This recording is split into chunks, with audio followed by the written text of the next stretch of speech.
Hello and welcome to Not Again with an exclamation point. Should I really? Oh, we need the exclamation point. Yeah, we need the exclamation point. Welcome to Not Again, a podcast that is by two parents who are going slowly insane from watching the same three kids shows on repeat. I am your mother host, wife host, female host. I don't know. Sure. Rebecca. Pick your title. Yeah. And you are? The other one. The other one. You have a name. Alan. Alan. There you go. So basically, this is episode 1, so we're going to do the lengthier intro. But we have a son. His name is Warren. Actually, at time of recording, we have one. We have one. Very soon, too. Very soon, 2 sons, but only one right now. And he's 3, and he's on the autism spectrum, and he likes to watch the same 3 or 4 TV shows / movies. As many kids do, they like to watch the things on repeat, and our son more so. Yeah. Which is a thing. I mean, I don't know if I would attribute that to the ASD or to him being 3, but neither one really helps as far as... Neither one helps. As rewatching goes. So, the way that this works is the first time we watch a show, we go okay, that's fine. He's distracted or whatever, and then by 90 times in or 100,000 times in, not again. It's not again. I can't do this again. Some more than others, which is kind of what we're gonna look at. So some are okay. Some are the worst thing ever. So this is gonna be a podcast about a little bit reviewing kids content that's available on streaming, usually TV shows, but sometimes movies, maybe. Yeah. On the docket to start out, we have Corey Carson. Excuse me, go Corey Carson. Oh, yes. And then we'll probably go into Super Wings, and we might explore The Secret Life of Pets 2. Titty Po. I don't want to talk about Titty Po. We'll see. Right. But it's part review podcast. It's part parenting podcast. Yeah. Although I'm really using that P stop there right now, aren't I? It's part parenting podcast, but I swear to God, if you have parenting advice for us, take a deep breath and don't. Oh, jeez. If you disagree with us, we love our son. We're doing the best we can. Keep it to yourself. If you have comments or suggestions, consider how you would react if we decided to tell you how to raise your kids. Just don't. Yeah. But it's part parenting podcast, part review, part ridiculously overanalyzing. Yeah. Because we've seen this way too many times. Reading way too much into it. Yeah, reading way too much into it. That's another podcast name. Reading way too much into it. Perfect. Not again's better. Not again. Not again, exclamation point, : reading way too much into it. That's the long-winded intro. Believe it or not, you're not going to hear that again in subsequent episodes. I'm going to tell you to go back to episode 1 if you want to know what this is all about, so that we can get right into the good stuff. No. We are starting with Go Corey Carson, episode 1. Okay. My goal is that people will not have to watch the show in order to understand us talking about it, because, again, we've seen it enough for everybody. However, if you are unfamiliar with the show, I would say Googling the intro sequence or a trailer would just get the idea of the art style and the type of show it is. But here's a brief intro to Go Corey Carson. That's go ! Corey Carson. Not again, exclamation Not point. again. God, I've seen it so many times. It is Cars, like Disney Pixar's Cars, but for preschoolers. It follows the titular Corey Carson as he goes about his day. Each episode is quite short. They're bite-sized because it's for the littlest, tiniest 15 kids. 15 or so minutes. I think it's 15 minutes. But they don't have to subscribe to that anymore because it's not on television. Yeah, so they could just do whatever. It's 12 or 20. They don't care anymore. Yeah, so season 1 is 7 episodes long. And to get into it, episode 1 is called Corey's First Day, and the overanalyzing is going to start right now because I like that they kept it Corey's first day rather than Corey's first day of school. I mean, I can't say for sure this is why they did it, but it's his first day of school, but it's also his first day being in our lives. That's true. And so we get this introduction to Corey Carson. And I'm remembering my first impressions of this show. I'm thinking the art style is pretty good. Yeah. It was cute, right? Corey's not a Yeah. jerk yet. He isn't. He becomes one. He does a heel turn, I think, around episode 4 into obnoxious. Yeah. But I remember thinking, like, oh, this is cute. Like, look, his bed is a little drive-up ramp, so he can drive into his bed. So Corey's mom drives up, and, before I forget, I'm the one with the notes. So what this is going to often look like is kind of an interview with me and my husband, where I interview him about the shows that we watch. Because I got. I the good promise stuff. I'm here. Yeah. So just to set the scene, Mrs. Carson drives up to Corey. Drives up? We can't say walks up. Walks. And wakes him up. Also named Carson. And he doesn't want to get up at first until she tells him it's his first day of school. And he is super excited because preschoolers still get to be excited about school because their soul hasn't been crushed yet. Hi, I'm a high school English teacher. Trust me, when you watch the light die out of someone's eyes, it makes you feel like, why am I even doing this? That's how you get your energy. Yeah. By the time they get to you in college, it's like, yeah. So you got an English teacher and a chemistry professor here. So that's Mrs. Carson and Corey, and then when Corey's taking a bath, his little sister Chrissy pops up. I still think Chrissy's cute. I'm not gonna lie; she looks like she's at least cute through episode 2. Yeah, for sure. Yeah. She looks like a gumdrop with wheels on. Yeah, like I think that she's adorable, and her voice actor does a great job. Yes. And then we are introduced to Mr. Carson. And this is the first thing I want to talk about. Haggard. Well, see, the adults in this show are often drawn with lines under their eyes, and I can't tell if it's to show their profound tiredness of being adults with small children, or if it's supposed to just be like inaccurate, but like also like don't show me. I know. Is it like they have like wrinkles, adults have more lines on their face, and those 2 lines under their eyes are to symbolize that.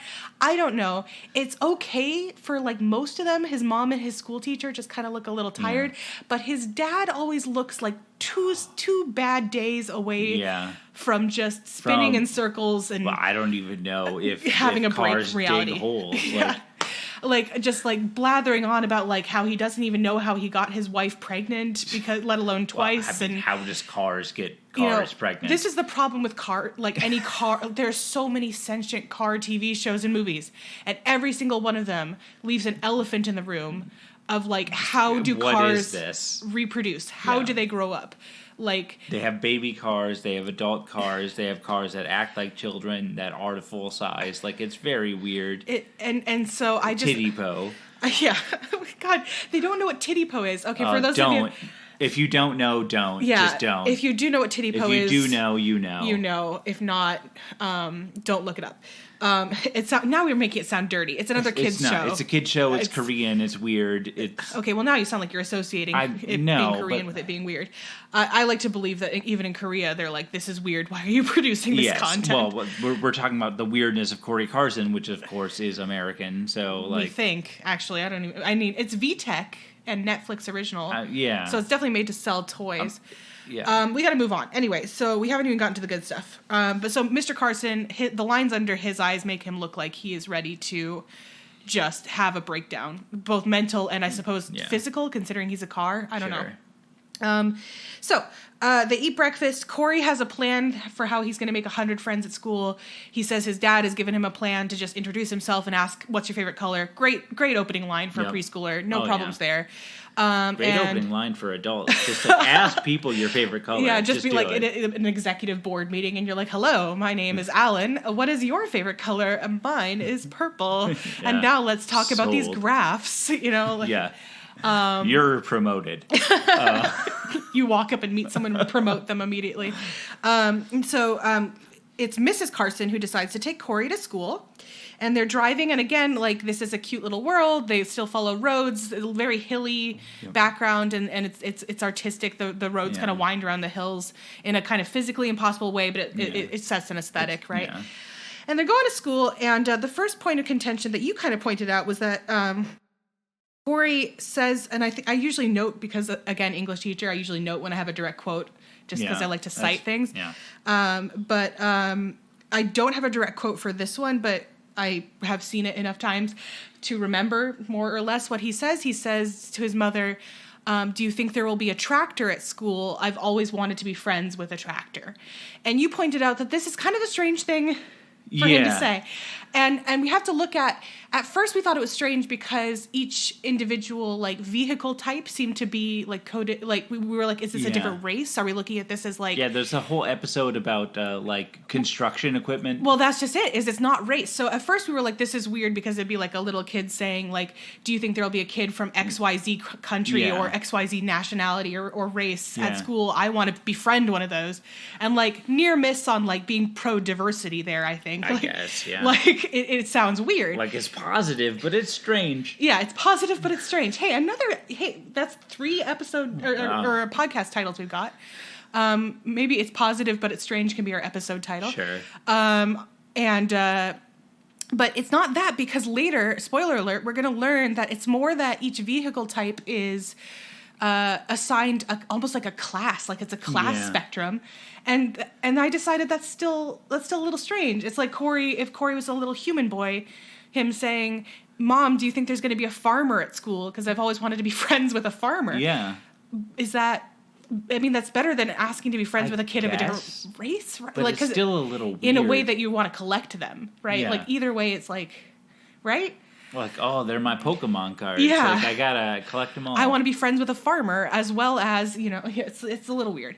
But we're going to get more into kind of like the dystopian world of their careers anyway. So. We're surprisingly not deep into this. Yeah. So we're doing fine. But yeah.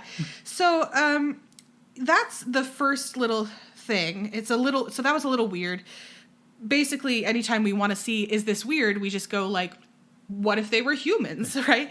But then there's Mr. Coltrane. Oh, right. So on that ride to school, they're on a road that comes parallel with a train track. Yes. It's an elevated train track, and a train with a mustachioed train, drives up. No, tell me the word. Approaches. What do trains do? Oh my God. You don't drive a train. Conduct, move. I don't know. I don't know. I'm gonna have to happen. Trains happen. The train happens upon them, absolutely, and that's a great word for it because we're going to talk about Mr. Coltrane's life. Mr. Coltrane is a train with a sentient caboose. Yes. We don't know if every one of his other cars is sentient. We know that the caboose has a face of its own. Yes. And it says goodbye to them later. He has a very casual conversation with them. Oh, Corey's starting school. Wow, you're getting so big, right?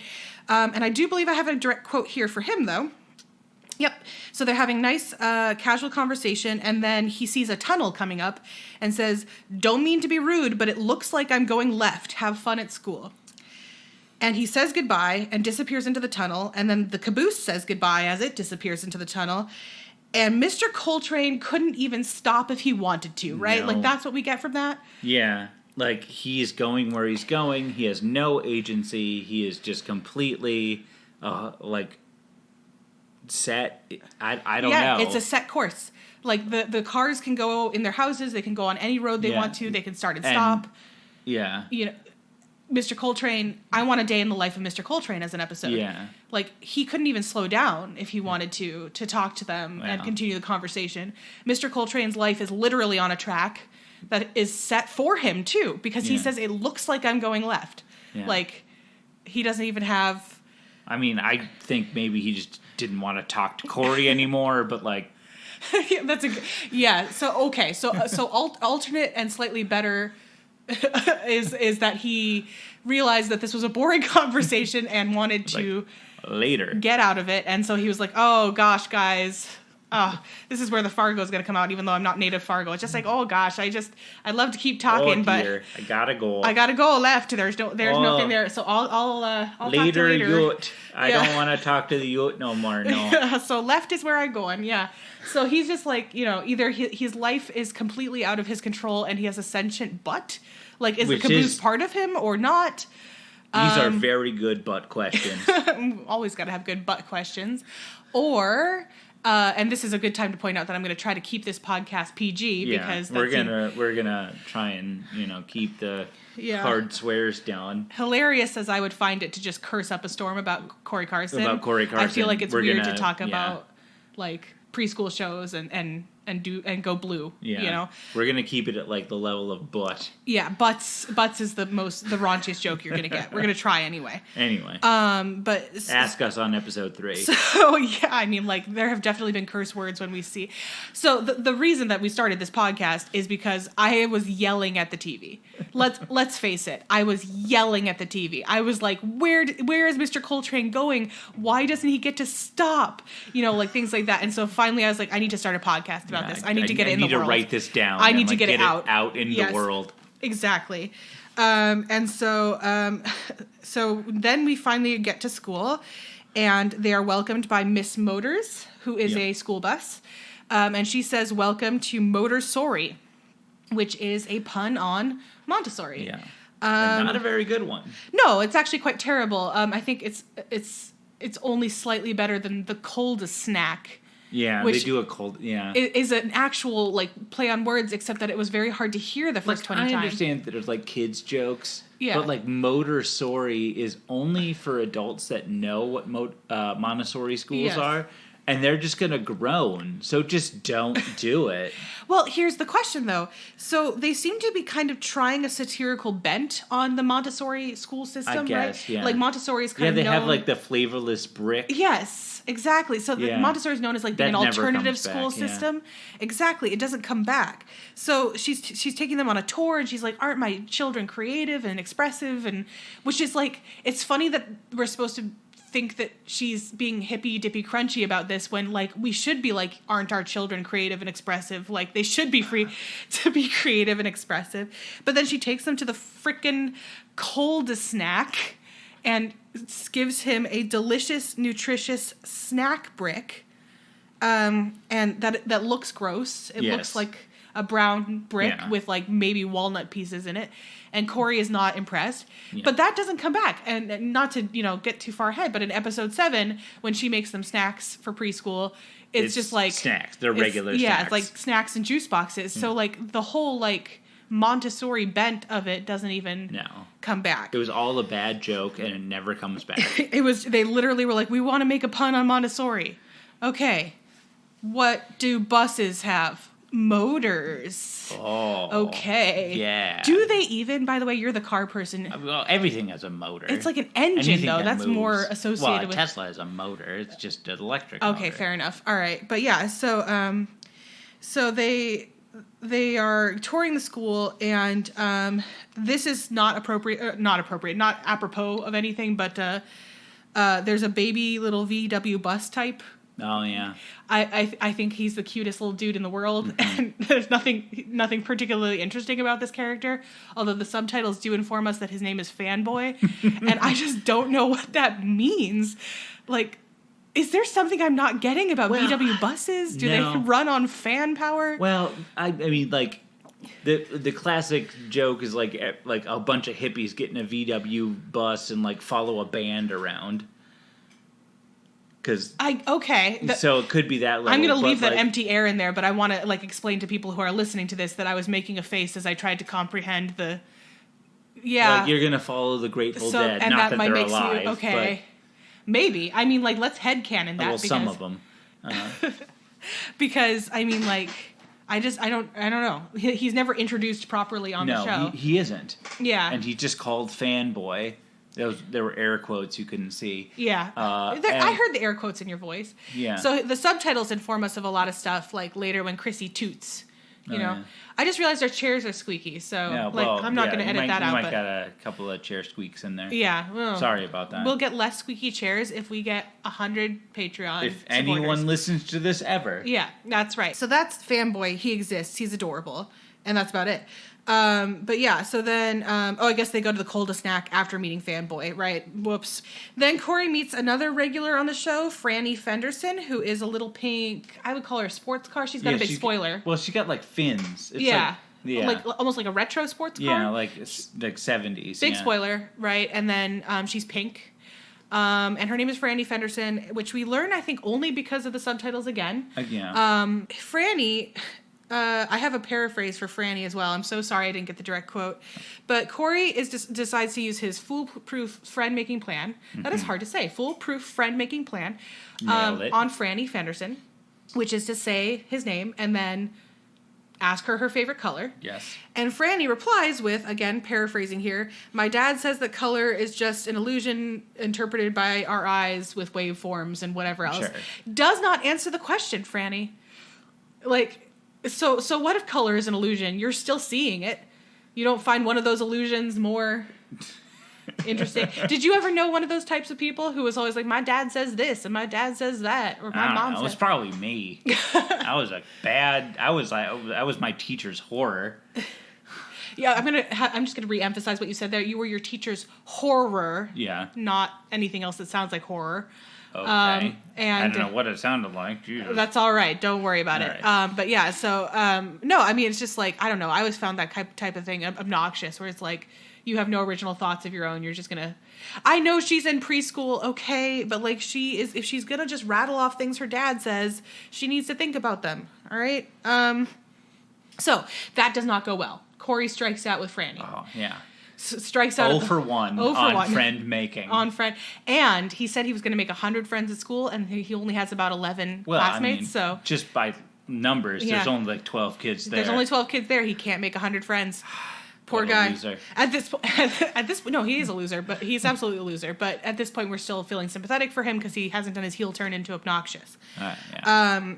Oh, we have a bad parenting alert coming up. Ooh, we need a sound effect for that. Yeah, we need like some sort of deal. Yeah, I'm gonna do a sound effect for bad parenting alert. Pick up that ukulele and strike a chord. We literally do have a ukulele on the floor right now, but that's okay. No. I'll find something. Maybe I'll do a sting from Corey Carson or something. I think that's legal. But yeah, so that when it doesn't work out with Franny, and it doesn't seem to work out in general with him, like his big plan for how he was going to meet a tractor and befriend everybody did not work, right? No. So he tells sad. He's sad, right? So preschool's not working out, and so he tells his mom that he wants to go home because he doesn't feel well.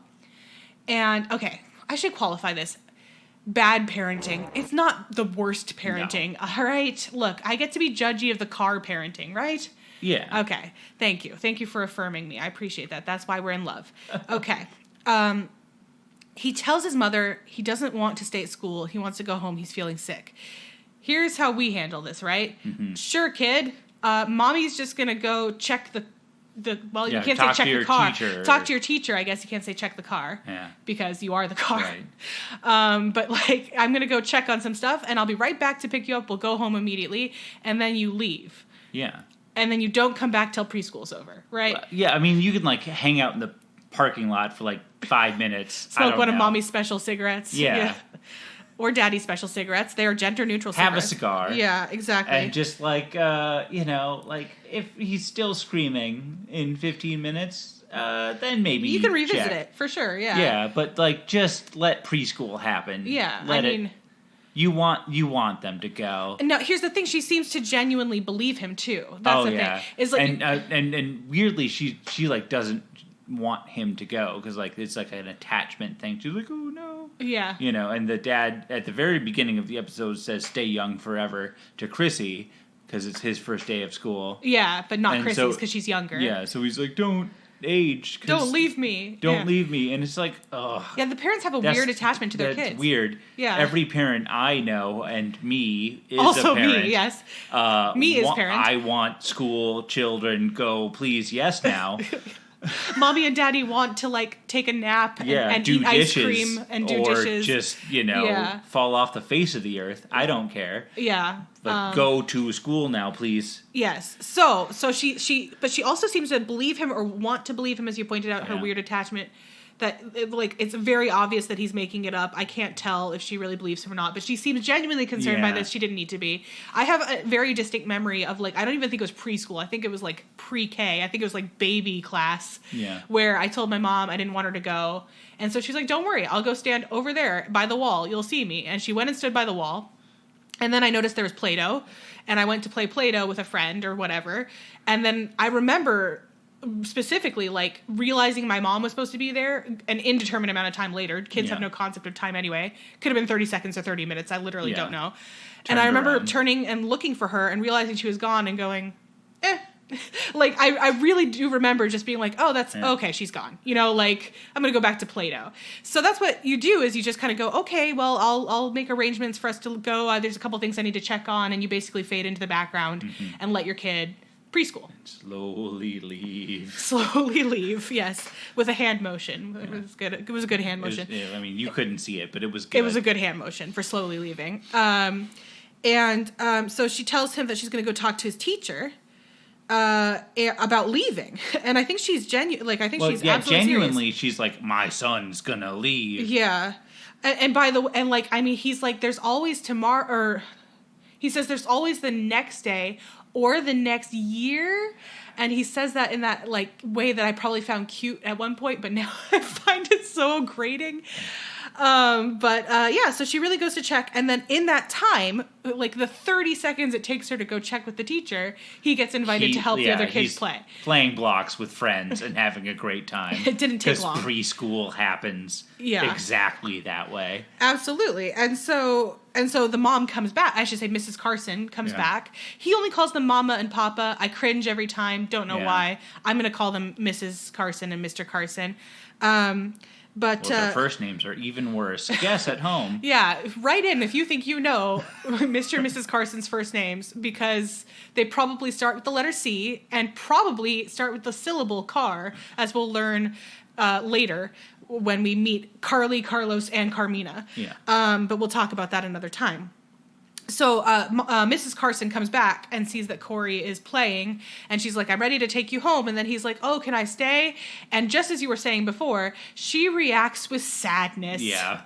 She's like, oh, okay. My son wants to be at preschool. Burp, burp, burp. Yeah. That's how real women and men cry. Real people cry. Just burp, burp, burp, burp. That's an inside joke. That's an inside joke that you'll never know. Us, that's fake crying. But yeah, so she reacts with sadness, and I just remember, like, so our son started preschool, you know, in the before times, before the world ended, and he. I was so worried that he was not gonna like it or understand what was happening, because he's language delayed as a part of the autism spectrum disorder, and I couldn't explain to him what was happening. Yeah. And so it broke my heart, just the idea of him being like, why are you sending me away? He loved it. And the relief I felt, and of course the subsequent pain I felt. Staring out the window, bus. Yes. Loves it. He loves buses. And so like when an actual bus came to pick him up, he thought that just like heaven had arrived. You know, it was just so and I was so happy. And then on top of that, like, you know, you had classes late when this was happening. Yeah. And so you got free time to just, like you said, like do dishes and like, you know, take a nap if you needed to, because he has weird sleeping hours. And so to have her react with disappointment that he's like adjusting well and socializing well. Oh, shucks. I think she needs to go see a doctor, car therapist. Doctor car therapist. Yeah. Yeah. Or it'd probably be Dr. Wiperglass. We'll talk about Dr. Wiperglass later. We'll talk about Dr. Wiperglass later. And I guess just a quick note, because we already talked about this, but I have a bullet point on it, so, you know. Some of the other cars, which will come back later, are a helicopter named Hallie, and two construction. There's a wrecking ball called Truck. I don't know, and I think Kimmy and Timmy are the construction kids. I forget which one's which, but I don't know. Yeah, one's a wrecking ball, one's a loader. Surprising no one, Kimmy is distinguishable from her eyelashes. They're not really distinct, but like. There's still that idea in cartoons. Shorthand for female is eyelashes. But Kimmy, and the fire truck. There's a Freddy the fire truck, regular character there. That's his best friend. That's his. That comes back later. Yeah, because he goes up and he's like, "Hi, like, what's your favorite color?" And he says he's partial to fire engine red. Yeah. And like, there you go. Now they're friends. Yeah. It worked. Hooray. It worked at one time. Yeah, it only needed to happen one time. But here's the thing: is Hallie's a helicopter, so she literally does not have the same like types of parts as everyone else, which if I was talking about a human girl would sound awful, but I'm talking about a helicopter. This is the weirdest show. It is a weird show. And then we have the constructions, and so it's just like, what are these kids like designated to be in particular careers, or like, you know, it's what if you want to be a choreographer? Right. Like, does Hallie ever get to choose to be a land vehicle. Anyway, we're going to I talk love about this the more. ocean. There's an episode called Garbage Day when we will definitely be talking about like predestined jobs that you can't escape from because of the way that your vehicle body looks. But yeah, so Corey's mom starts to like dejectedly like leave the building with like sad face. And then she only cheers up when Corey stops her to ask for a goodbye hug. And she reaffirms her belief that her son is incredibly attached to her. Yes. And this makes her feel better. And then that's where we end the episode. That's the end of the episode. I said in my note, I wrote, look, your kid growing up is hard, but him getting along well in preschool is a good thing. Yeah. So the episode ends. That's episode 1 ever. First ever episode of Corey Carson. And with these kids shows, we have to believe that there is a moral involved. That there's something that kids are supposed to learn. They're supposed to learn. I mean, you are putting your kid in front of the TV and you're justifying it by saying that he's going to learn a lesson. It's like education washing. Like we're hoping that there's some sort of thing that makes this worthwhile. So this is the segment where we ask, what did we learn? And basically today? There's a couple questions associated with it. One is, what do we think they wanted us to learn? Yeah. And did we actually learn anything? Okay. So what do we got? Well, this is the only thing I don't have notes on because I'm genuinely going to ask, what do you think we were supposed to... What do you think kids were supposed to learn from this episode? To ask strangers what their favorite color is.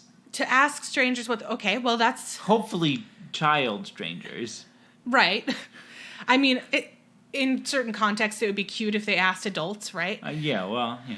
So to make friends, that's I would add on school isn't scary. Yeah.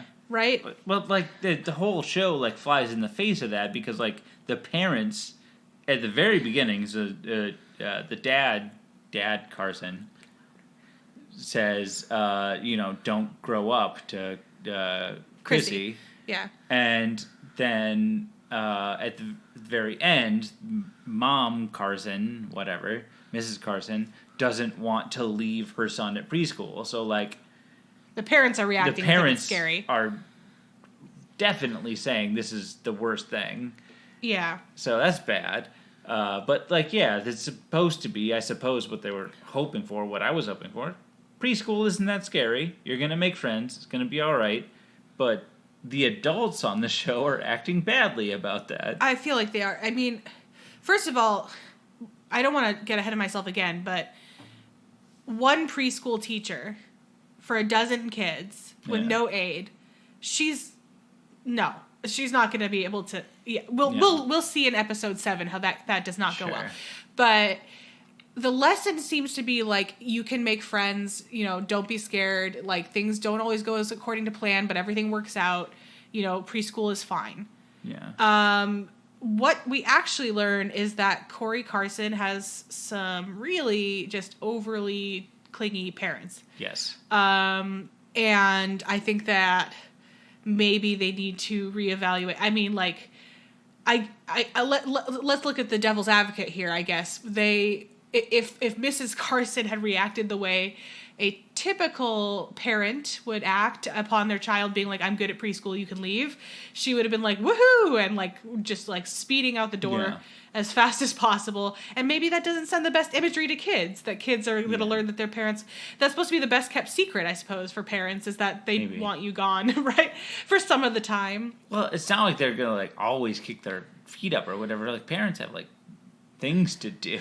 Yeah, but supposedly we don't want kids seeing that a parent would be happy to part with them. Yeah. I guess. So from a child's perspective, they want to be the center of their parents' universe, right? Mm-hmm. So we're seeing that. But from a parent's perspective, I'm sitting there like, lady, you got to get a hobby. Like, your kids are old enough to talk. Yeah. They are, as we'll learn, mostly potty trained. Like, mostly. Go learn how to... It gets weird. It gets weird. Go learn how to knit. They can't knit. Get a car hobby. Get a drag racing. Roller derby. There you go. All right. So that's what we learned from Corey Carson, season 1, episode 1. Just like a relatively tame episode compared to, you know, what we got coming up. Yeah. Next episode will be season 1, episode 2, Chrissy's best friend. Yes. I just realized that I don't have a sign off for this show, so let's just make one up. This has been Not Again, a parenting / overanalyzing / review podcast. I'm Rebecca. I'm Alan. And thanks for listening. We will catch you next time.